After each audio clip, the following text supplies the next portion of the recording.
एक शुद्ध सदा विज्ञान दर्शन करे प्रेम के मार्गे करुणा मार्ग ये जान तो रखने मुंडे ने करे ये जीव जाने आत्मिक सुनो काम है नीति अपना के कर्म के कितना एक भाव है मेरी सुख प्रकाय मेरी ज्ञान के जन्मे कितने ज्ञान ज्ञान वचन में अंतर्गत पाने चलते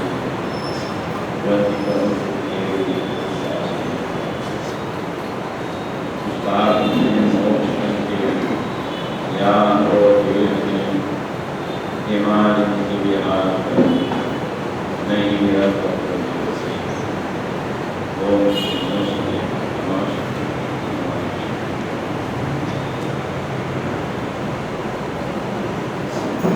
आचार्य देव द्वारा रचित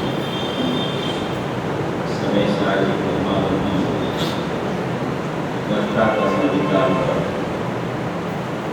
आपकी चर्चा चाले है। कर्ता कर्म अधिकार में 142 અને 44 દાખલાઓ પર જે આપણે સ્વાધ્યાય કરે છે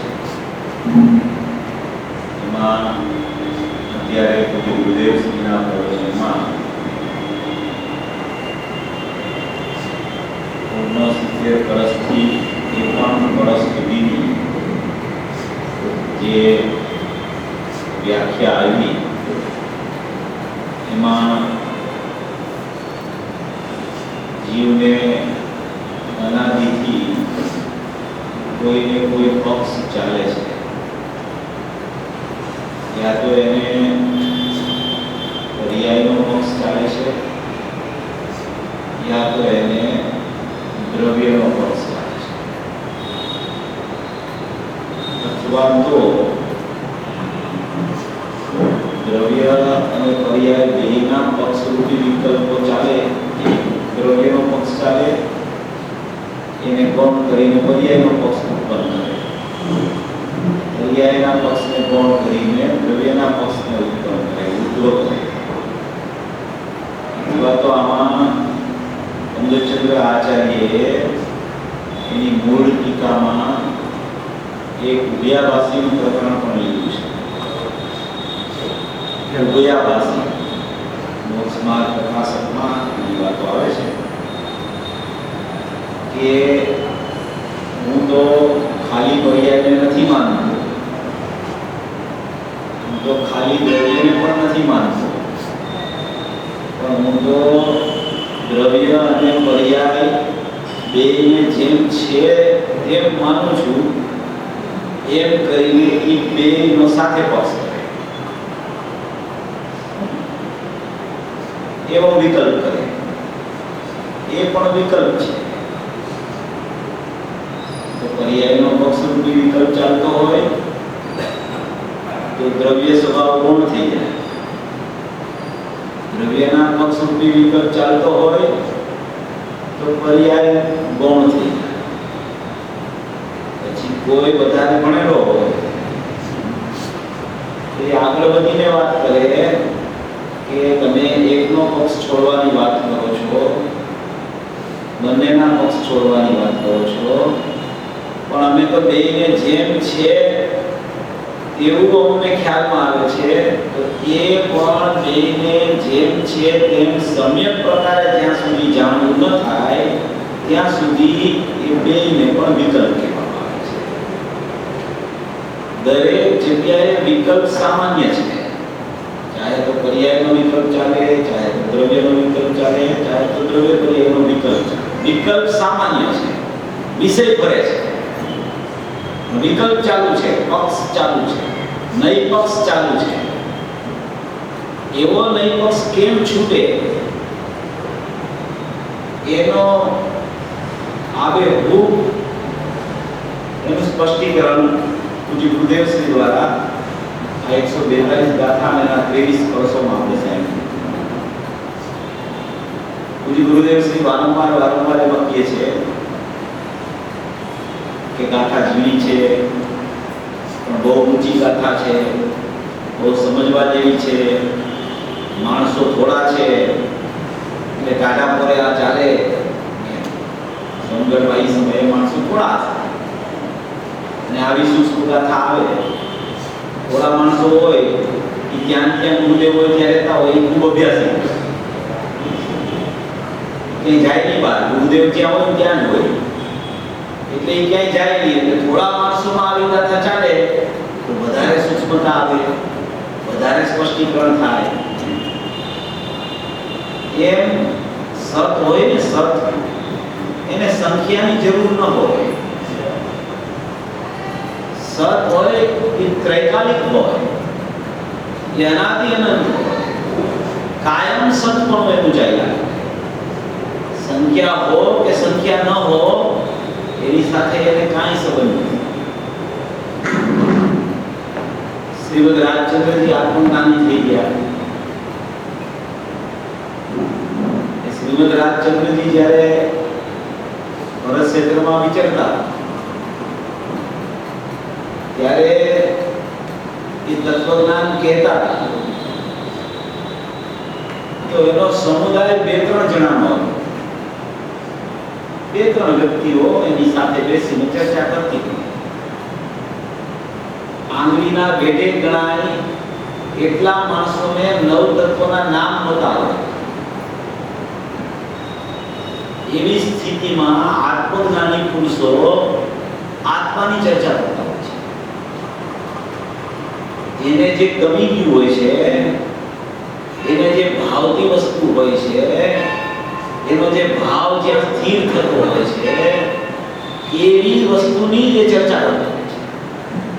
એની બહારની ચર્ચા એ કરી નથી શકતા, કરી જ શકતા નથી. એનો ભાવ અંદર સ્થિર થઈને એકદમ ચોટી ગયો છે તો એની દ્રષ્ટિમાં એ જ તરવાઈ રાખે છે, એના જ્ઞાનમાં એ જ ખ્યાલમાં આવ્યા છે, એની વિનતામાં એ જ દેખાય કરે છે. એટલે જ્ઞાની પુરુષો ત્રણેય કાળ, કોઈ પણ કાળ હોય ત્યારે પણ તત્વ દ્રષ્ટિ જીવની કેમ થાય અને તત્વનું સ્વરૂપ શું છે, મૂળ આત્મ સ્વભાવનું સ્વરૂપ શું છે, નાયક ચિત્ત ચમત્કાર દેવ ચૈતન્ય પરમાત્મા કેવો છે, એનો ધ્રુવ સ્વભાવ કેવો છે, એનું ચૈતન્ય પણ અંદરમાં કેવું અવસ્થિત છે, એની અંદરની નીચ નિધિ રૂપ એની વસ્તુ કેવી છે, એની જ ચર્ચા એને ગમતી હોય છે. એ જ ચર્ચા એ કરી રાખે છે. એટલે અહીંયા જે આ ગાથા ચાલે છે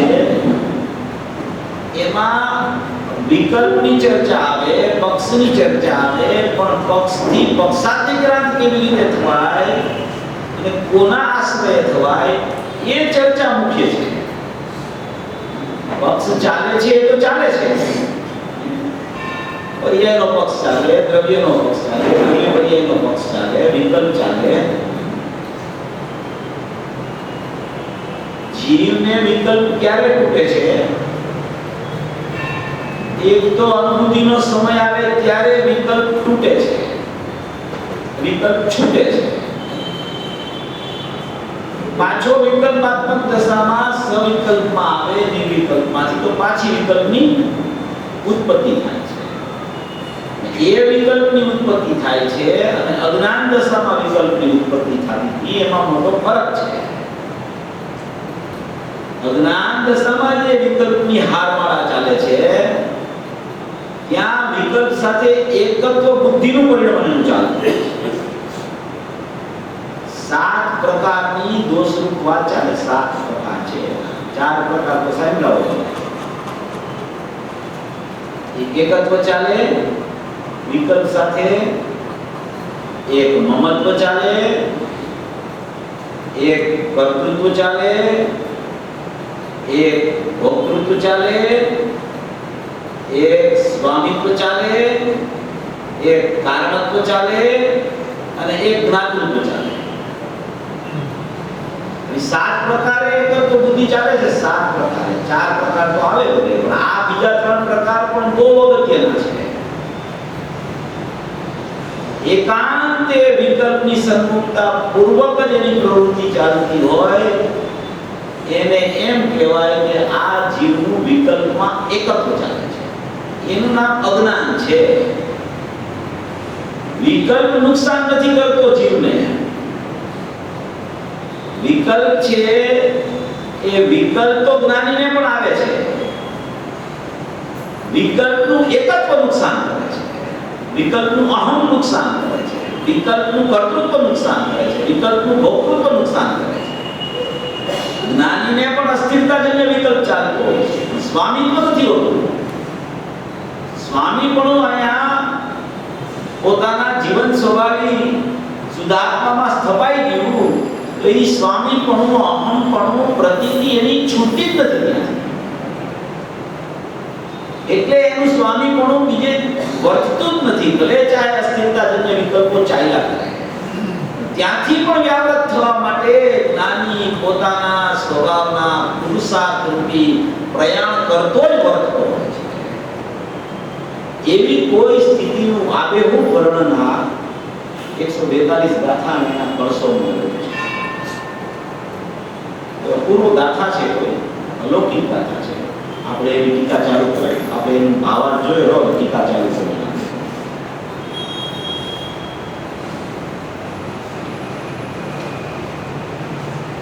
પર્વાધિરાજ દક્ષ લક્ષણ પર્વના દિવસો હોય ને, તો એમાં તો થોડી આવી સૂક્ષ્મ ગાથા હોય ને તો સારું કે ઉપયોગ એ રીતે કામ કરે. સવારે સાંભળે તો આખા દિવસમાં બીજા કાર્યો ચાલતા હોય તો પણ વારંવાર એક ખટક ચાલ્યા કરે કે આ વિકલ્પ કેમ ચાલે છે, આ વિકલ્પ ક્યારે છૂટે, આ વિકલ્પનો એકત્વ ક્યારે દૂર થાય. વિકલ્પ તો ચાલે છે, વિકલ્પ નથી ચાલતો એમ નહીં, વિકલ્પ ચાલે જ છે. પણ એ વિકલ્પમાં એકત્વ કયા પ્રકારનું ચાલે છે? વિકલ્પ ચાલે છે કે વિકલ્પ સંબંધીનું જ્ઞાન ચાલે છે? વિકલ્પ છે એ તો પર વસ્તુ છે, જ્ઞાન છે એ તો સ્વ વસ્તુ છે. તો વિકલ્પ ચાલે છે કે વિકલ્પ સંબંધીનું જ્ઞાન ચાલે છે? વિકલ્પ સંબંધીનું જ્ઞાન ચાલે છે કે આત્મા સંબંધીનું જ્ઞાન ચાલે છે? એક વિકલ્પની સ્થિતિ છે, એક જ્ઞાનની સ્થિતિ છે, એક જ્ઞાયકની સ્થિતિ છે. વિકલ્પ તો ચાલે છે. ભગવાનના વંદનનો વિકલ્પ, શાસ્ત્ર સ્વાધ્યાયનો વિકલ્પ, આ બધા શુભ વિકલ્પો છે. અને અહીંથી બહાર નીકળે વેપાર ધંધા આદિની પ્રવૃત્તિના વિકલ્પો પણ જીવને ચાલે. ખરેખર પર્યુષણના દિવસોમાં તો વેપાર આદિની દરેક જીવોને નિવૃત્તિ હોવી જોઈએ. ખરેખર તો એવું કથન પણ શાસ્ત્રોમાં છે. જો તને તારા સ્વભાવની પ્રીતિ હોય, જો ખરેખર તને એમ હોય કે મારે મારા સ્વભાવની જ પ્રાપ્તિ કરવી છે, તો ઓછામાં ઓછા 10 દિવસ તો એ વેપારથી નિવૃત્તિ લે. તો પૂજ્ય ગુરુદેવ શ્રીનો ઉપદેશ સાંભળ્યો હોય, બીજી વાત તો કાનમાં પડી હોય, તો એની વિચારધારા નિરંતર ચાલ્યા કરે. નહીતર એ વિચારધારા તૂટતી હોય છે. આવે વિચાર આવ્યા કરે પણ તૂટતો વિચાર છે, સળંગ પણ એ વિચાર નથી ચાલતો. એટલે આ તત્વજ્ઞાનની એવી કોઈ ઉત્કૃષ્ટતા છે કે જો નિરંતરતા એની ચાલે, જીવને ધારાવાહિકતા ચાલે, તો આત્મ અનુભૂતિ એ એવી કોઈ મોટી તકલીફ વાળી કે અશક્ય વસ્તુ નથી. એકદમ સીધો સરળ માર્ગ પૂજ્ય ગુરુદેવશ્રીએ બતાવ્યો છે કે તારી પાસે તારું ચૈતન્ય ઘર છે, ચૈતન્ય તત્વ છે, અને તારી પાસે તારું જ્ઞાન પ્રગટ છે. તો જ્ઞાનની દિશા કઈ તરફ છે, બસ આનો આધાર એના ઉપર છે. તારી જ્ઞાનની દશા ચૈતન્ય ઘરની દશા છે. તો એ ઘરની દશા છે એ ચૈતન્ય ઘર તરફ જાય કે ચૈતન્ય ઘરથી બહાર જાય? જો બહાર જતી હોય તો વિચારવું કે આપણે ચૈતન્ય ઘરને ભૂલી ગયા છીએ. એવી કોઈ સ્થિતિનું વર્ણન આના વિકલ્પો છોડાવવા માટેની આખી બહુ અપૂર્વ ગાથા છે. ગાથા બધા સાથે બોલશું આપણે. છે કર્મ જીવમાં વધવા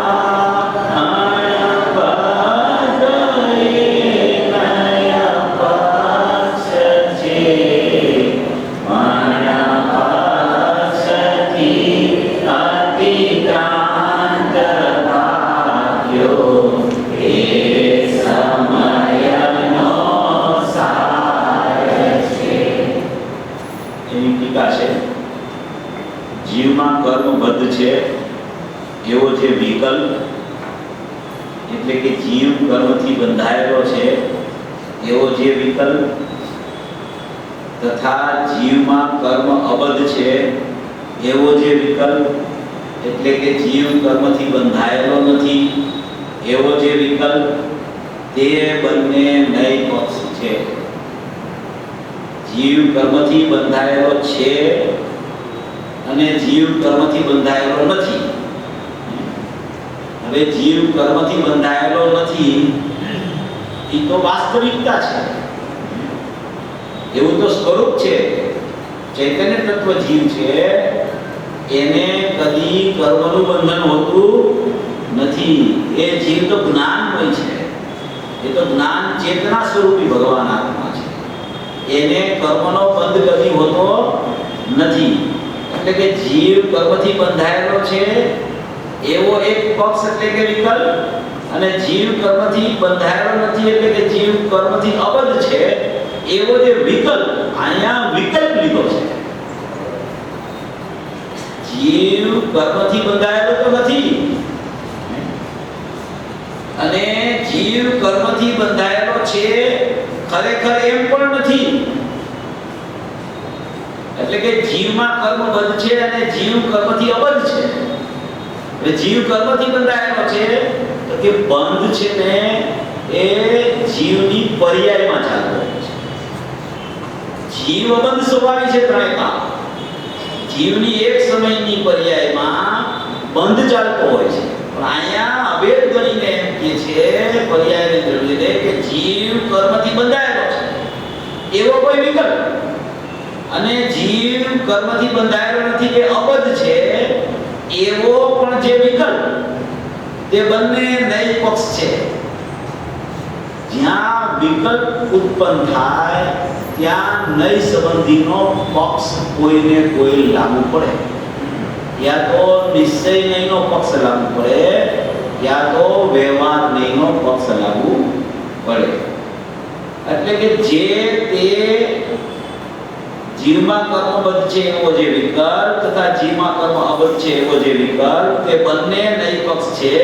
જે તે નૈપક્ષને અતિક્રમે છે એટલે નૈપક્ષથી પાર જે જીવ ચાલ્યો જાય છે, એટલે કે જેને જીવ કર્મથી બંધાયેલો છે એવો વિકલ્પ અને જીવમાં કર્મ અબદ્ધ છે એવો પણ જે વિકલ્પ રૂપી પક્ષ, એ પક્ષથી જે પાર થઈ જાય છે, એ પક્ષને જે ઓળંગી જાય છે, એવા પક્ષથી જે છૂટી જાય છે, એવા પક્ષને જે પોતે છોડી દે છે, તે જ સકળ વિકલ્પને અતિક્રમ્ય થકો, એટલે કે સકળ એટલે કે બધા પ્રકારના વિકલ્પથી પાર થયો થકો, પોતે નિર્વિકલ્પ એટલે કે નિર્વિકલ્પ પ્રતીતિ જેને આવી એવો પોતે નિર્વિકલ્પ એક વિજ્ઞાન ઘન સ્વભાવરૂપ થઈને સાક્ષાત સમયસાર થાય છે. સમયસાર તો હતો, ત્રિકાળી દ્રવ્ય તો હતું, પણ ત્રિકાળી દ્રવ્ય હોવા છતાં એને કોઈ પક્ષ ચાલતો કે હું તો અત્યારે કર્મથી બંધાયેલો છું, પછી કોઈ ઉપદેશ પડે તો કે હું તો કર્મથી બંધાયેલો નથી, પણ એ કર્મથી બંધાયેલો છું એવો પણ એક વિકલ્પ હતો અને કર્મથી બંધાયેલો નથી એવો પણ એક વિકલ્પ હતો. જે આવા વિકલ્પને છોડે છે, તોડે છે, એનાથી પાર થઈ જાય છે, ઓળંગી જાય છે, વિકલ્પ છોડી અને જ્ઞાનમાં આવી જાય છે, વિકલ્પ છોડી અને જ્ઞાનમાં આવી જાય છે. વિકલ્પ છે ને એના પ્રકાર બે છે. એક વિકલ્પ છે ચારિત્રાત્મક વિકલ્પ. ચારિત્રાત્મક વિકલ્પ છે એનું નામ રાગ છે. વિકલ્પના પ્રકાર બે છે. એક ચારિત્રાત્મક વિકલ્પ છે એનું નામ રાગ કહેવામાં આવે છે. વિકલ્પ શબ્દ રાગ એમ કહેવામાં આવે છે. બીજો એક વિકલ્પ છે એ જ્ઞાનાત્મક વિકલ્પ છે. એક ચારિત્રાત્મક વિકલ્પ છે, એક જ્ઞાનાત્મક વિકલ્પ છે. શ્રદ્ધામાં વિકલ્પ લાગુ નથી પડતો. વિકલ્પ લાગુ પડે ચારિત્રમાં અને જ્ઞાનમાં. હવે ચારિત્રાત્મક વિકલ્પ છે એ તો રાગનું પરિણમન જીવને ચાલે છે અને ચારિત્રાત્મક વિકલ્પ કહેવામાં આવે છે. બીજો જે જ્ઞાનાત્મક વિકલ્પ છે એ એકાંતે રાગ તરફનું લક્ષ્ય કરીને વર્તતું જે જ્ઞાન છે કે જે પોતાના સ્વભાવને સમયે સમયે છોડે છે અને સમયે સમયે રાગની સન્મુખતા કરે છે, એવું જે પોતાના જ્ઞાયક તત્વને છોડીને રાગની સન્મુખતા પૂર્વક વર્તતું જે જ્ઞાન છે એ રાગની સન્મુખતા પૂર્વક વર્તતું જ્ઞાન છે એને પણ પોતાના જ્ઞાનમાં રાગાદી સંબંધીનો જ્ઞાનાત્મક વિકલ્પ ચાલે છે. આવો એક બીજો વિકલ્પ છે. આવા બે વિકલ્પ જીવને અજ્ઞાન દશામાં ચાલતા હોય છે. આવા બે વિકલ્પ ચાલે છે. એ બે વિકલ્પ કેમ તૂટે એની અહીંયા ચર્ચા છે. રાગાદી વિકલ્પ તો ખ્યાલમાં હોય ઘણા બધા, પણ જ્ઞાનાત્મક વિકલ્પ છે ને એ જ્ઞાન રૂપ જ્યાં સુધી ન પરિણમે, એટલે કે એ જ્ઞાન જ્ઞાયક રૂપ જ્યાં સુધી ન પરિણમે ત્યાં સુધી એવા જ્ઞાનમાં રાગ સંબંધીનું જ્ઞાન વર્તતું હોય, એકાંતે રાગની સન્મુખતા પૂર્વક એવા રાગ મિશ્રિત જ્ઞાનને જ્ઞાનાત્મક વિકલ્પ કહેવામાં આવે છે. એવો એક જ્ઞાનાત્મક વિકલ્પ પણ અજ્ઞાનીને પ્રતિ સમયે રાગની સન્મુખતા પૂર્વક ચાલતો હોય છે. આ બે વિકલ્પ જ્યારે તૂટે છે ત્યારે એક સાથે તૂટે છે અને ઉત્પન્ન થાય છે અજ્ઞાનીને ત્યારે એક સાથે ઉત્પન્ન થાય છે.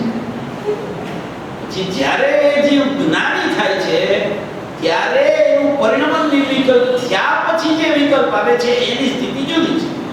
અત્યારે તો અહીંયા વિકલ્પ કેમ તૂટે, વિકલ્પથી કેમ જીવ પાર થાય. જો એકત્વ બુદ્ધિ જીવને માત્ર વિકલ્પમાં જ ચાલે છે. તો આપણે પણ પેલા પણ બીજે ક્યાંય એકત્વ બુદ્ધિ ખરેખર હોતી જ નથી. વિકલ્પની એકત્વ બુદ્ધિ છે એ વિકલ્પમાં એકત્વ બુદ્ધિ ચાલે છે. એમાં કયા સંબંધીનો પર સંબંધીનો વિકલ્પ છે એટલે પર ઉપર ઉચ્ચાર કરવામાં આવે છે કે આ પરમાં એકત્વ બુદ્ધિ છે, આ વિષયમાં એકત્વ બુદ્ધિ છે, આ સંયોગમાં એકત્વ બુદ્ધિ છે. કુટુંબ, પરિવાર, સ્ત્રી, પરિવાર, પુત્ર, લક્ષ્મી, ધન, સંયોગ, બાહ્યના જેટલા સંયોગ હોય એમાં જે એકત્વ બુદ્ધિ કહેવામાં આવે છે એ ખરેખર ત્યાં એકત્વ બુદ્ધિ કોઈ કરી શકતું નથી. પ્રમાણમાં ને પ્રમાણમાં વિકલ્પ હોય છે અને પ્રમાણમાં ને પ્રમાણમાં નિર્વિકલ્પતા થાય તો વિકલ્પ તૂટી જાય છે.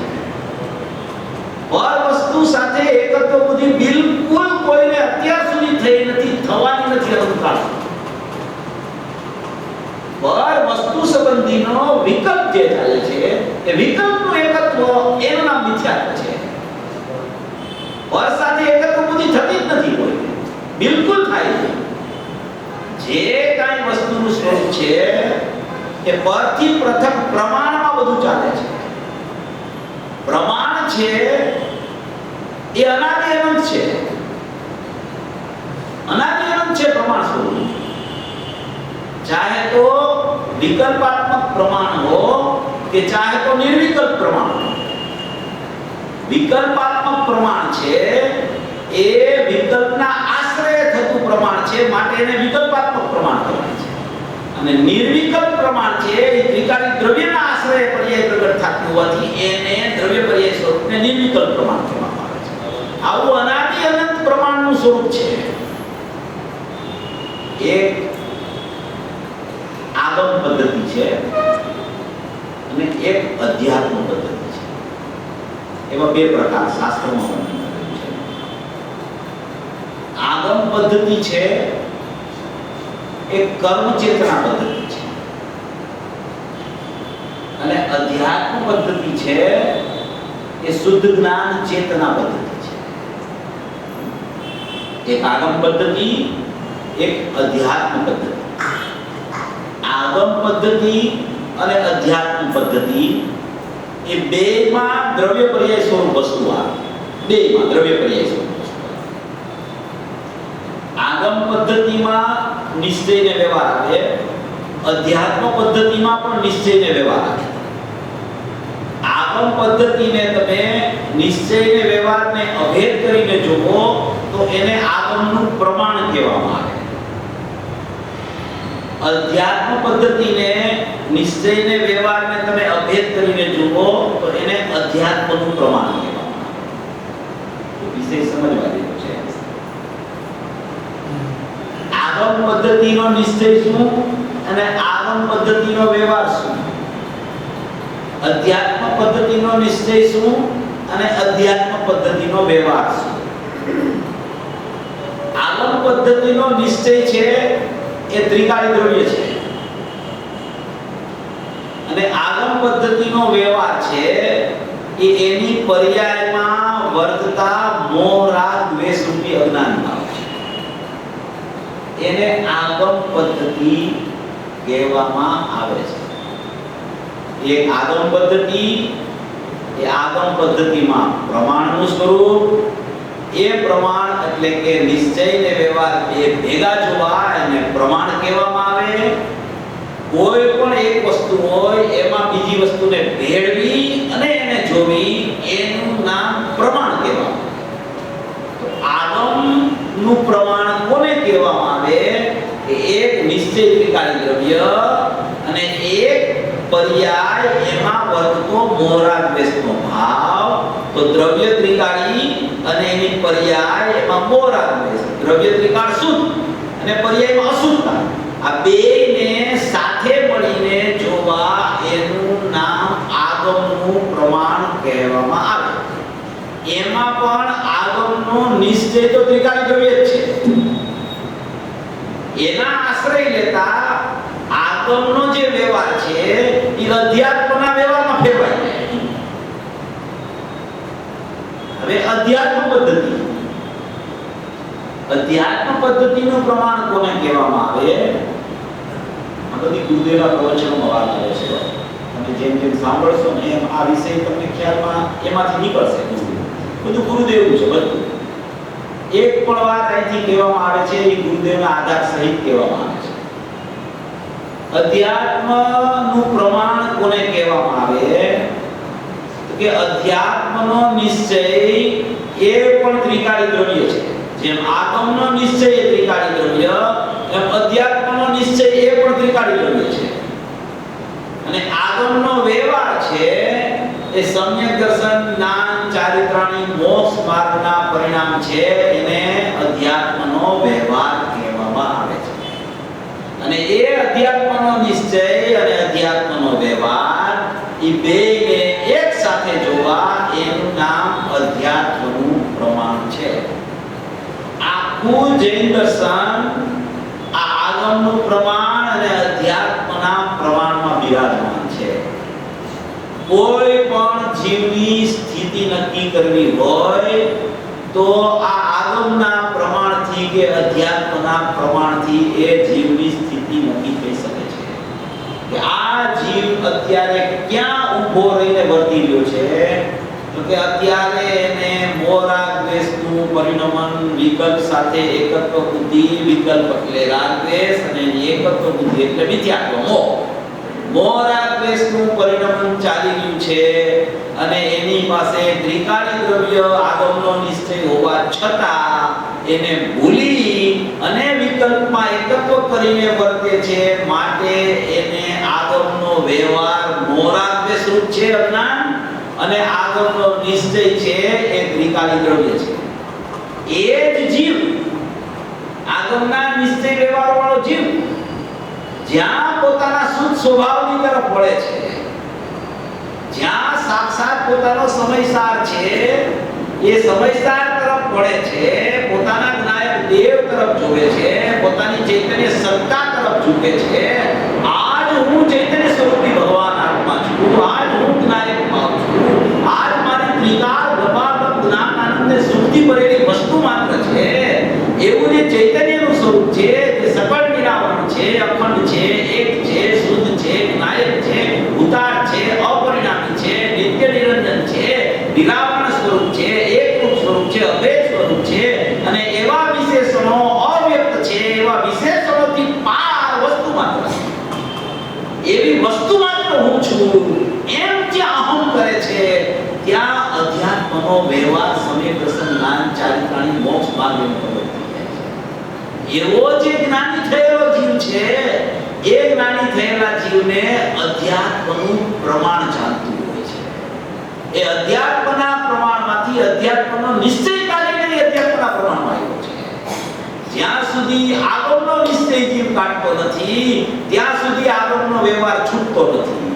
અને જ્યાં આગળનો નિશ્ચય કાઢે છે, ત્યાં અધ્યાત્મના નિશ્ચયમાં આવી અને અધ્યાત્મના વ્યવહારની પ્રગટતા થઈ જાય છે.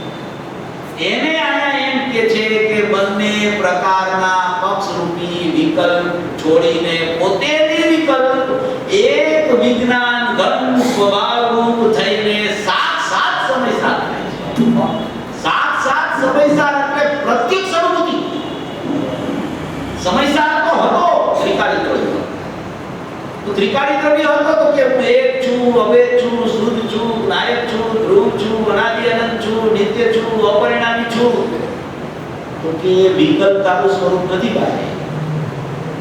તને અનુભૂતિ થઈ, તારું જ્ઞાન અભેદ તરફ પરિણમ્યું, અધ્યાત્મ પ્રમાણની પ્રગટતા થઈ, સ્વાદ આવ્યો આત્મા આનંદનો, આત્મરસ ચાખ્યો તે ના એ તો હજી નથી ચાખ્યો. તો કે વિકલ્પ છે, એ વિકલ્પ કેમ તૂટે? તો કે તારી અંદરમાં જ્ઞાનનું જે પરિણમન ચાલી રહ્યું છે, એ જ્ઞાનની દોરીએ જાતો જ્ઞાયક ત્યાં જ છે. વિકલ્પ તો પૃથક છે, જ્ઞાન તો અનન્ય છે. વિકલ્પ પૃથક છે, જ્ઞાન અનન્ય છે. જે જ્ઞાન અનન્ય છે જ્ઞાયક સાથે, એ જ્ઞાન સહિતનો જ્ઞાયક દ્રષ્ટિનો વિષય નથી, પણ એ જ્ઞાન અનન્ય પણ વર્તી રહ્યું છે. અનુભૂતિ સ્વરૂપ ભગવાન આત્મા અનુભવમાં આવી રહ્યું છે. એવું એક સ્વરૂપ છે અંદરમાં. એવા સ્વરૂપનું સ્મરણ જ્યાં એ જ્ઞાનમાં ચાલવા માંડે છે, ત્યાં વિકલ્પથી પાર અને જ્ઞાનમાં સ્વસંવેદનક પ્રતિક્રિયા આવવા માંડે છે. એને એમ કહેવાય કે સાક્ષાત આ જીવ સમયસાર થઈ ગયો, પ્રત્યક્ષ સ્વસંવેદન થયું, આત્માની પ્રતીતિપૂર્વક આત્મજ્ઞાનની પ્રગટતા થઈ, આત્મલીનતા થઈ, સ્વરૂપ આચરણ ચારિત્રની સ્થિતિ ચાલુ થઈ ગઈ.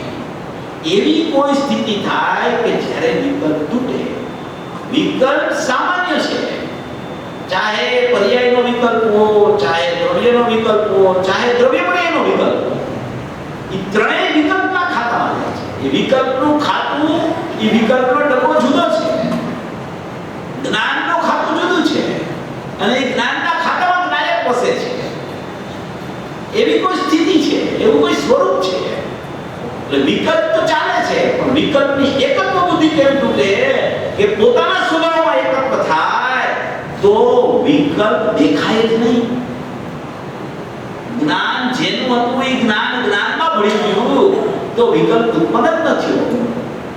વિકલ્પ ઉત્પન્ન ન થયો એને કહેવાય કે આ જીવને વિકલ્પ તૂટ્યો અને સાક્ષાત સમયસાર રૂપી સુધાત્માની પ્રાપ્તિ થઈ. એટલે અહીંયા એમ કહે છે કે પોતે નિર્વિકલ્પ એક વિજ્ઞાન ધન સ્વભાવરૂપ થઈને સાક્ષાત સમયસાર થાય છે. એટલે એક આગમનું પ્રમાણ, આગમનો નિશ્ચય, આગમનો વ્યવહાર, અધ્યાત્મનું પ્રમાણ, અધ્યાત્મનો નિશ્ચય, અધ્યાત્મનો વ્યવહાર. આ બે વસ્તુ એવી છે કે એ એકદમ જ્ઞાનમાં સજાગપણે રાખવા જેવી છે, નિર્ણયની ભૂમિકા માટે. આ વસ્તુ જો ખ્યાલમાં આવી જાય ને તો એને પોતાને ખબર પડે કે મારું વર્તવું અત્યારે ક્યાં ચાલે છે. એની બહાર તો એનું કંઈ છે જ નહીં. આના સિવાય બહાર એવું કાંઈ જ નથી. વિકલ્પ એ આગળના વ્યવહારમાં ચાલે છે, વિકલ્પની એકત્વ બુદ્ધિ આગળના વ્યવહારમાં ચાલે છે, અને આગમનો નિશ્ચય ત્રિકાળી દ્રવ્ય અત્યારે પણ એની પાસે છે, અને જ્યાં એ આગમનો નિશ્ચય ત્રિકાળી દ્રવ્ય છે, એવો અધ્યાત્મનો નિશ્ચય ત્રિકાળી દ્રવ્ય છે, એવો ખ્યાલ આવે છે ત્યાં ઓલી આગમના વ્યવહારની એકત્વ બુદ્ધિ ચાલતીની વિકલ્પ સાથે એ જ્યાં ત્રિકાળી દ્રવ્ય ખ્યાલમાં આવે છે, પોતાનું અસ્તિત્વ જ્યાં ચૈતન્યમય ખ્યાલમાં આવે છે, એવો જે નાયક એ ખ્યાલમાં આવવા માંડે છે, ત્યાં જ એને એક એવો ભાવ સ્મરણનો થવા માંડે છે. એ સ્મરણનો ભાવ આગળ વધી મનના સંગથી રહિત, વિકલ્પથી રહિત એવો કોઈ અપૂર્વ ભાવ બદલવા ચાલે છે. પંચાધ્યાય કરતા એ તેને એવી રીતે વર્ણન કર્યું છે કે જે આવો જીવ છે, જે વિકલ્પ તોડવા માટે તત્પર થયો છે, વિકલ્પનો એને ખ્યાલ આવી ગયો છે કે અત્યારે આ પ્રકારનો મારે વિકલ્પ ચાલે છે, એ તો પર્યાયનો વિકલ્પ ચાલે કે હું કર્મથી બંધાયેલો છું યા તો કર્મથી બંધાયેલો નથી, અબદ્ધ છું, એવો વિકલ્પ ચાલે. એવો વિકલ્પ તોડવા માટે જે તત્પર થયો છે અને એને ખરેખર સુધારવા જ જોઈ છે, બીજું કાંઈ જોતું નથી. એને એવો જીવ છે, એવો પાત્ર જીવ છે, એવી યોગ્યતા એની પામવાની તૈયારી થઈ ગઈ છે, એવો કોઈ પાત્ર જીવ છે કે હમણાં સમય લઈ લેશે, એવા જીવને પંચાધ્યાય કરતા કીધું કે એને કોઈ એવો અપૂર્વ નિર્ણય આવે છે. અપૂર્વ નિર્ણય, એક નિર્ણય છે, એક અપૂર્વ નિર્ણય છે, અને એક સ્વરૂપનું સંચેતન છે, એ અનુભૂતિ છે. એને એક નિર્ણય તો થયો આવો, આગમનો નિશ્ચય આવો, આગમનો વ્યવહાર આવો, અધ્યાત્મનો નિશ્ચય આવો, અધ્યાત્મનો વ્યવહાર આવો, આગમનું પ્રમાણ આને કહેવાય, અધ્યાત્મનું પ્રમાણ આને કહેવાય, એવી નિર્ણયની ભૂમિકામાં સતેજતા જે આવી છે, એને હવે એ પ્રકારનું જાણપણું ચાલવા માંડ્યું છે. વિકલ્પ ચાલે છે ત્યાં જોતો નથી, હવે વિકલ્પ જોતો નથી, હતી વિકલ્પ છે પણ વિકલ્પની સન્મુખતા નથી, નાયકની સન્મુખતા બાજુ એનું લક્ષ ભરી ગયું છે. એવો કોઈ જીવ છે, એવો જીવને હમણાં અનુભૂતિ થવાની છે. એવા જીવ માટે પંચાધ્યાય કરતા એક અપૂર્વ નિર્ણય માટે એવી વાત લખી છે કે એવા જીવની એને પોતાને જ ખબર પડે કે હું ક્યાં છું. ત્યારે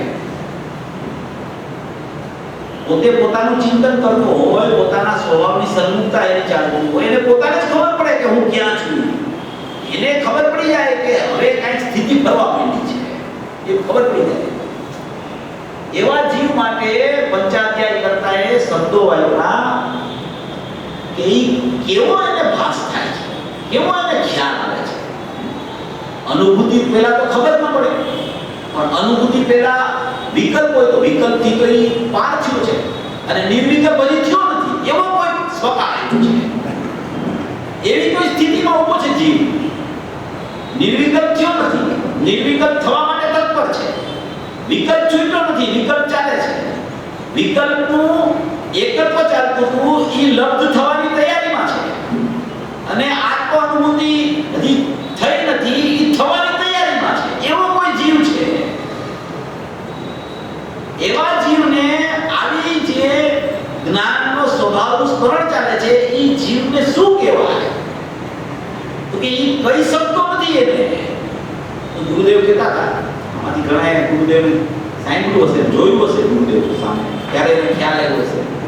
ગુરુદેવ એમ કહેતા હતા કે ગુંગો હોય ને, ગુંગો બોલી ન શકતો, એ ગોળ ખાય, ગોળ તો એ કેવી રીતે કહે, ગોળનો સ્વાદ કેવી રીતે આવ્યો, કેવી રીતે આમ કરે, શું કહે, આમ કરીને નિશાન સ્ટાઇલથી બતાવે કે આવો સ્વાદ છે, એવો સ્વાદ આવે. તો એને પંચાધ્યાય કરતા કીધું કે એ વચનથી અગોચર છે, એ વચનથી અગોચર છે, એ કહી શકાતું નથી. એને પોતાને જે અત્યારે સ્મરણ ચાલે છે ને, એ કહી નથી શકતો, એ વચનથી અગોચર છે. એને કેવું છે, પણ એ કેવી રીતે કહે કે મારું કેવી રીતનું સ્વરૂપ અત્યારે ચાલી રહ્યું છે, મારી ધસમસતી ધારા જ્ઞાનની કેવી નાયક તરફ પૂર્વાંત રીતે ચાલી રહી છે, એ કહી શકાતું નથી વર્ણન. છતાં જ્ઞાનીઓ તો નજીકમાં નજીક જવા, નજીકમાં નજીકની વસ્તુ આપણને બતાવે છે ગુરુદેવ, કે જો આમ અનુભવ થાય, જો આવી રીતે નિર્વિકલ્પ આવે, જો આવી રીતે વિકલ્પ તૂટે, જો આવી રીતે સાક્ષાત સમય સાથ થાય, એમ આપણને બતાવે છે જ્ઞાનીઓ કેટલી કરુણા કરીને આપણને વિષય ચોખ્ખો કરે છે. તો કે વચનથી અગોચર છે, કહી શકાતું નથી સ્થિતિ. પછી કે નિર્વિકલ્પ વત છે. નિર્વિકલ્પ વત,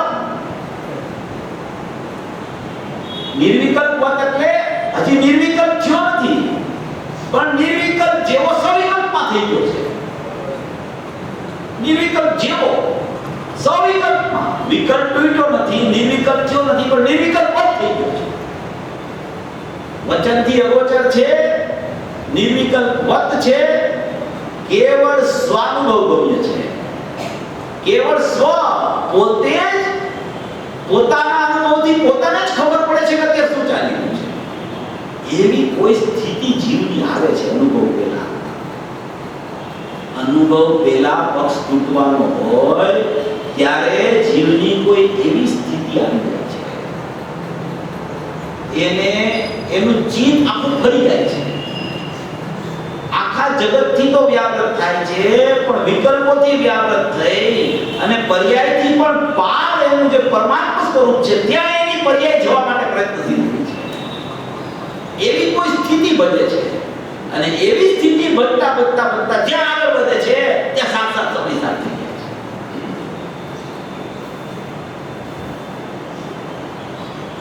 જેમ દરિયા કિનારે જીવને જવું હોય, ચોપાટી ઉપર જાય એટલે દૂરથી એને ખબર પડી જાય કે હવે ચોપાટી નજીક છે, કારણ કે ઠંડી હવા આવવા માંડે. ઠંડી હવા આવવા માંડે એને ખબર પડી જાય કે હવે ચોપાટી ચોપાટી અહીંયા છે, આવી એવી આ સ્થિતિ છે જીવની. વચનથી અગોચર, કેવળ સ્વાનુભવ ગમ્ય, નિર્વિકલ્પ વત, એવી સ્થિતિ થાય છે. ત્યારે સમજવું કે હવે હમણાં મારું કાર્ય થવાની તૈયારી ચાલુ થઈ ગઈ છે અને હમણાં હું પામીશ. આ પામ્યો કે પામશે બસ એટલી વાત છે. પૂજ્ય બેન શ્રી કહેતા હતા ને કે હવે તો સમ્યક દર્શન કેટલું દૂર છે, તો ત્યારે તો અહીંયા સુધી આવી ગયું છે, તો હમણાં થશે કે અનુભૂતિ. આ એવી વાત છે. એવું સ્વરૂપ ખ્યાલમાં આવે છે, એને બરાબર ખ્યાલમાં આવે, પકડાય છે બરાબર. જ્ઞાન છે ને હંમેશા જાગૃત હોય છે. જાગૃત છે, એની જાગૃતિ ચાલતી જ હોય છે, બરાબર વિષયને પકડીને ચાલે છે. વિકલ્પ હોય તો વિકલ્પનું પણ જ્ઞાન ચાલતું હોય છે. એ જ્ઞાનનો સહારો નાયક છે, જ્ઞાનનો આધાર નાયક છે. વિકલ્પના સહારે વિકલ્પનું પણ જ્ઞાન થતું નથી. નાયકનો સહારો છોડ્યા વગર જ્ઞાન વિકલ્પનું જ્ઞાન કરે છે. એવી કોઈ સ્થિતિ બની જાય છે. એને આયા કહે છે વિકલ્પનું જ્ઞાન થાય છે. નાયકનું અનન્યપણું જ્ઞાનને છૂટી જાય તો જ્ઞાન તો ત્યાંથી નીકળી ગયું, તો એને જ્ઞાન જ ન કહેવાય. કથનચિત અનન્યપણું છૂટતું નથી એનું ક્યારેય જ્ઞાન. એ નિરંતર ચાલતું હોય છે, નિરંતર. અજ્ઞાન દશામાં પણ એને જ્ઞાનમાં અનુભૂતિ સ્વરૂપ ભગવાન આત્મા અનુભવમાં આવી ગયો છે. પૂજ્ય ગુરુદેવ શ્રીએ તો ત્યાં સુધી કીધું, નાયરોબીના પ્રવચનમાં 17-18 ગાથા લીધી. પૂજ્ય ગુરુદેવ શ્રી નાયરોબી ગયા 80ની સાલમાં મંદિર સુધી. નાયરોબીમાં એવા મુમુક્ષુઓ કે જેને બક્ષ વિવેક નહીં, જેને શુદ્ધાત્મ તત્વ શું કહેવાય એ ખબર નહીં, એવા જીવોની સમક્ષ પૂજ્ય ગુરુદેવ શ્રી બધાયા. અને પૂજ્ય ગુરુદેવ શ્રીએ ત્યાં કઈ ગાથા લીધી ખબર છે? 6ઠી ગાથા, 11મી ગાથા, 14મી ગાથા, 15મી ગાથા, 17-18 ગાથા, 31 ગાથા અને 38 ગાથા. તમે વિચાર કરો, આનું નામ ગુરુદેવ કહેવાય, એટલે આપણે એને ગુરુદેવ કહીએ છીએ, એટલે આપણે એને ગુરુદેવ તરીકે સ્વીકારીએ છીએ. સભા સામું જોઈને કોઈ દિવસ ગુરુદેવે એનું પ્રવચન નથી. એ સભામાં કોણ બેઠું છે, આ વાત એને સમજાશે કે નહીં, એને એમ કીધું કે અમે તો એવી યોગ્યતા જીવોની જોઈ છે કે હમણાં પામશે.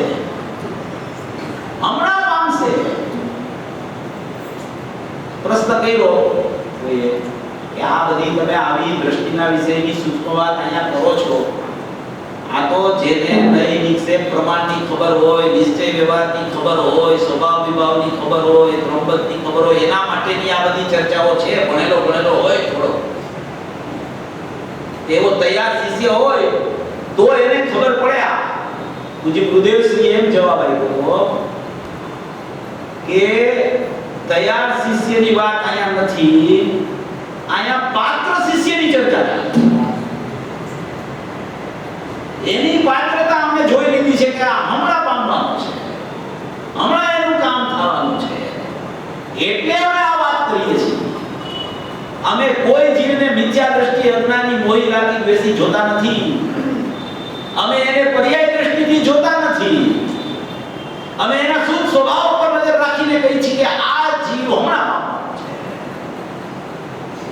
આચાર્ય ભગવાન એમ કહે છે અમિત ગતિ આચાર્ય યોગસારમાં કે અમે એમ જોઈએ છીએ, અમને એમ ખ્યાલ આવે છે કે તને તારો આત્મા અત્યારે જણાઈ રહ્યો છે. અમે એમ જોઈ રહ્યા છીએ કે તને તારો આત્મા જણાઈ રહ્યો છે અને તને કેમ સ્વીકાર નથી આવતો. અમને આશ્ચર્ય થાય છે. અમે એવું જોઈ રહ્યા છીએ કે તને તારો આત્મા વર્તમાનમાં અત્યારે અનુભૂતિ સ્વરૂપ ભગવાન આત્મા અનુભવમાં આવી રહ્યો છે, જાણવામાં આવી રહ્યો છે, એમ અમને દેખાય છે પ્રત્યક્ષ. અને તું કેમ સ્વીકાર કરતો નથી? અમને આશ્ચર્ય થાય છે. આચાર્ય ભગવાન એમ કહે છે અમને આશ્ચર્ય થાય છે. આવું સુંદર સ્વરૂપ, આવું સ્પષ્ટ સ્વરૂપ, આવું સરળ સ્વરૂપ, આમાં અઘરું નથી કાંઈ. અનુભૂતિ ક્યારે અઘરી ન હોય? શા માટે અઘરી ન હોય? કે એમાં પરાધીનતા નથી. પરાધીનતા હોય ને એ અઘરી હોય. જીવને 1 રૂપિયો કમાવો હોય ને તો એમાં પરાધીનતા છે.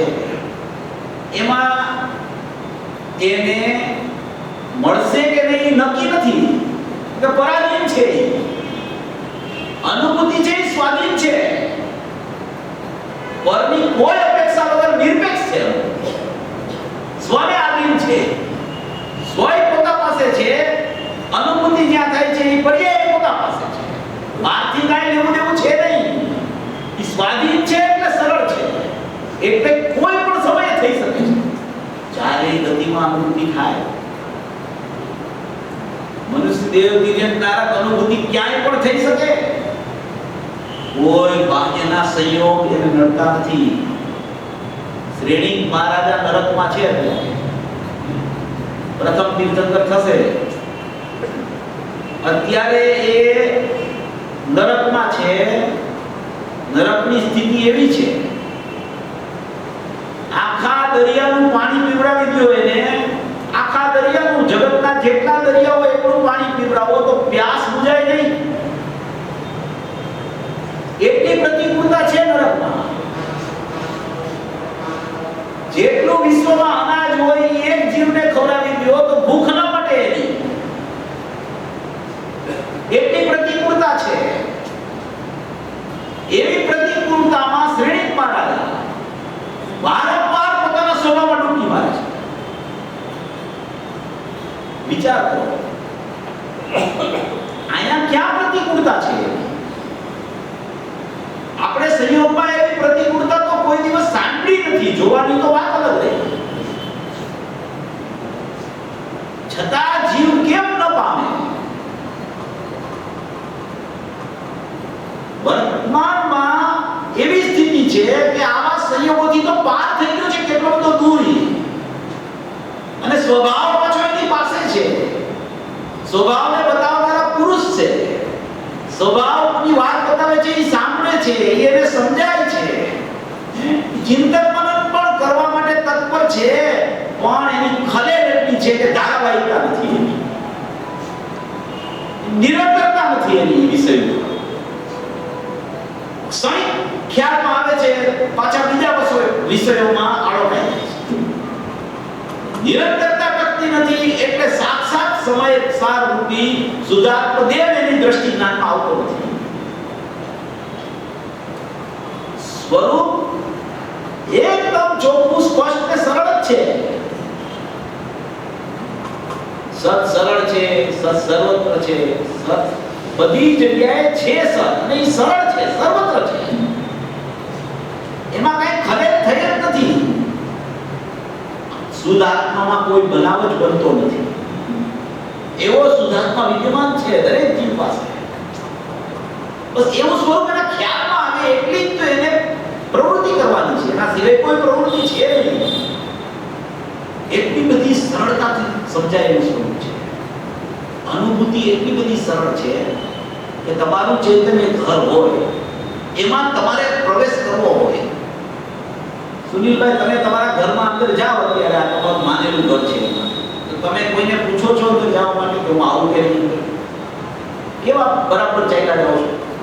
એમાં ચૈતન્ય ઘર છે તો એમાં જવામાં કઈ વાર ન લાગે. એમાં એવી રીતે જ જવાય છે. ચૈતન્ય ઘરે ખુલ્લું છે. જ્ઞાયક દેવ વિરાજમાન છે. જ્ઞાનની પરિણતિમાં એ ખુલ્લો છે. અંદરમાં જ્યાં ખ્યાલમાં આવે છે કે ઓહો આ મારું ચૈતન્ય ઘર છે, ત્યાં જ એની પરિણતિ એમાં છે ને અંદર અભેદથી પરિણમી જાય છે. એને કહેવાય કે આ સાક્ષાત સમય સાર થયો. સર્વ પ્રકારના વિકલ્પોથી વ્યાવૃત થઈ પોતે નિર્વિકલ્પ એક વિજ્ઞાન ઘન સ્વભાવ સ્વરૂપ થઈને સાક્ષાત સમય સાર થાય છે. એવી કોઈ અપૂર્વ સ્થિતિનું વર્ણન આચાર્યો અને ગુરુદેવ દ્વારા કરવામાં આવ્યું છે, જે આપણી પાસે આવ્યું. કેટલા મહાભાગ્ય છે આપણા કે આવા પુરુષ સીધા મહાવિદ્યાલયમાંથી અહીંયા આપણા માટે આવ્યા. નહીંતર એ પુરુષ અહીંયા શા માટે આવે? આપણા માટે જ આવ્યા. ભવ્ય જીવોના હિતાર્થે એને અહીંથી લઈ જવા માટે આવ્યા છે.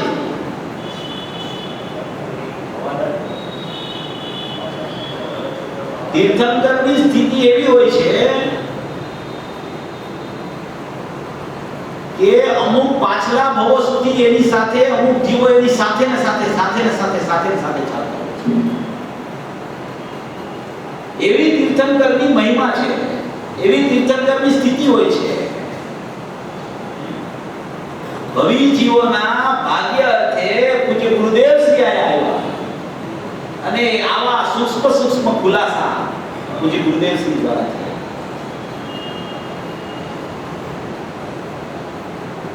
એવી આ કોઈ અપૂર્વ ચર્ચા છે, અપૂર્વ વાત છે. ગુરુદેવે તો કેટલા શાસ્ત્રોનો અભ્યાસ કરીને એમાંથી નિચોડ કાઢ્યો છે. એટલે આપણે શાસ્ત્રો વાંચવાની કોઈ અટક નથી રહી. એક ગુરુદેવનું પ્રવચન 1 કલાક સાંભળો, 24 કલાક સુધી એનું રટણ ભાવમાંથી ન છૂટે એવું એક પ્રવચન હોય છે. એટલા વિષયો આવે છે એક પ્રવચનમાં. વૈરાગ્યની વાત આવે, સ્વભાવની વાત આવે, જ્ઞાનના વિષયમાં જ્ઞાન કરાવ્યા કરે સ્વભાવ વિભાવ, નિમિત્ત ઉપાદાનની ચર્ચા આવે, કેટલી ચર્ચા આવે, સંયોગોની ચર્ચા આવે, ચક્રવર્તીની ચર્ચા કરે. એને સંયોગ છે છતાંય સંયોગમાં એકત્વ નથી. એમ તારે સંયોગ હોય તો સંયોગ નડતા નથી તને કાંઈ, એનું એકત્વ નડે છે, વિકલ્પ થાય છે તને. વિકલ્પમાં એકત્વ બુદ્ધિ ચાલે છે. એ તોડાવવા માટે અહીંયા વાત કરી છે કે સકળ વિકલ્પથી અતિક્રમો થતો પોતે નિર્વિકલ્પ એક વિજ્ઞાન ઘન સ્વરૂપ થઈને સાક્ષાત સમયસાર થાય છે. કોઈ અપૂર્વ વાત છે. પછી કે જે ત્યાં વિશેષ સમજાવવામાં આવે છે, જે જીવમાં કર્મબદ્ધ છે એમ વિકલ્પ કરે છે, તે જીવમાં કર્મ અબદ્ધ છે એવા એક પક્ષને અતિક્રમતો હોવા છતાં જો હવે આ સાક્ષાત સમયસાર કીધું પછી પાછી એની વિધિ કેવી રીતે થઈ એની ચર્ચા આચાર્ય ભગવાન પાડે છે. એ કેવી રીતે આ સાક્ષાત સમયસાર થયો તો કે બદ્ધનો વિકલ્પ તો એને જીવમાં કર્મ બદ્ધ છે એમ વિકલ્પ કરે છે, એટલે કે જીવ કર્મથી બંધાયેલો છે એવો વિકલ્પ કરે છે, તો એ જીવ કર્મમાં અબદ્ધ છે એવા વિકલ્પને છોડે છે. એવા એક પક્ષને અતિક્રમતો હોવા છતાં વિકલ્પને અતિક્રમતો નથી. એકનો પક્ષ ગ્રહણ કરીને એકના પક્ષનો ત્યાગ કરે છે, પણ વિકલ્પનો ત્યાગ કરતો નથી. ખરેખર તો એવું છે કે એક વિકલ્પ ઉત્પન્ન થાય ને ત્યારે બીજો વિકલ્પ પણ લબ્ધપણે હોય છે, ચાલ્યો નથી. જેમ કે બદ્ધનો વિકલ્પ ચાલતો હોય તો અબદ્ધનો વિકલ્પ તૂટી નથી ચાલતો, ગૌણ થઈ જાય. પછી અબદ્ધનો વિકલ્પ ચાલુ થાય તો બદ્ધનો વિકલ્પ પણ ગૌણ થાય છે. એક વિકલ્પ બીજા વિકલ્પને મુખ્ય ગૌણમાં નિમિત્ત પડે છે. તૂટ્યો નથી વિકલ્પ હજી, કારણ કે વિકલ્પ સામાન્ય છે, વિકલ્પ હજી ચાલુ છે. વિકલ્પથી વિકલ્પ ન તૂટે, નિર્વિકલ્પ સ્વભાવથી વિકલ્પ તૂટે. વિકલ્પથી વિકલ્પ ગૌણ થાય. કોઈ બાહ્ય વિકલ્પ ચાલતો હોય જીવને, પછી સ્વાધ્યાય વર્ગમાં આવે તો એ સ્વાધ્યાય વર્ગમાં જે કાર્ય ચાલતું હોય એનો વિકલ્પ ચાલુ થાય તો ઓલો વિકલ્પ ગૌણ થાય છે, તૂટતો નથી, કારણ કે પાછો બહાર જાય તો ઊભો થાય છે. એમ નિર્વિકલ્પથી વિકલ્પ તૂટે, વિકલ્પથી વિકલ્પ ગૌણ થાય, તૂટે નહીં, એમ કહેવા માંગે છે. એટલે કે છે કે જે જીવમાં કર્મ બદ્ધ છે એમ વિકલ્પ કરે છે, તે જીવમાં કર્મ અબદ્ધ છે એવા એક પક્ષને અતિક્રમતો હોવા છતાં વિકલ્પને અતિક્રમતો નથી. અને જે જીવમાં કર્મ અબદ્ધ છે એમ વિકલ્પ કરે છે, તે પણ જીવમાં કર્મ બદ્ધ છે એવા એક પક્ષને અતિક્રમતો હોવા છતાં વિકલ્પને અતિક્રમતો નથી. તો વિકલ્પ બધે ચાલુ છે. વિકલ્પ ક્યારે તૂટે? નિર્વિકલ્પ સ્વભાવની દ્રષ્ટિ થાય ત્યારે.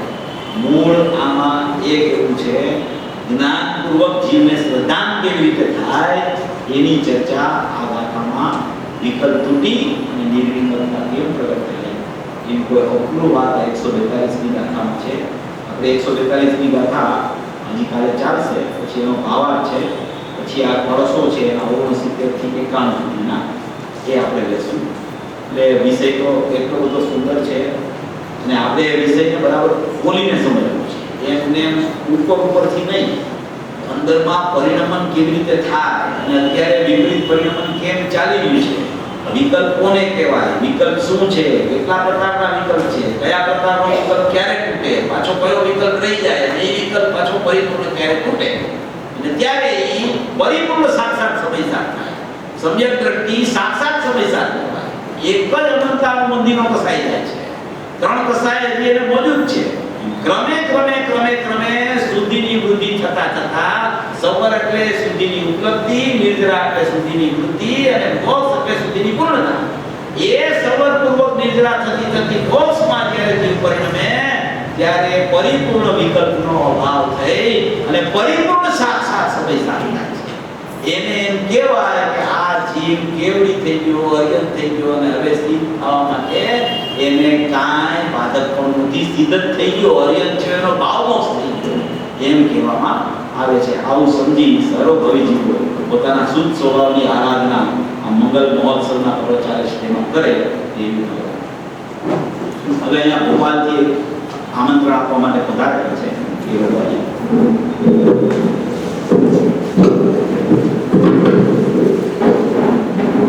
બધા જો ભોપાલ ખાતે નજીકના સમયમાં પંચકર્ણક મહોત્સવ છે તેનું આમંત્રણ દેવા માટે તેઓ ભોપાલથી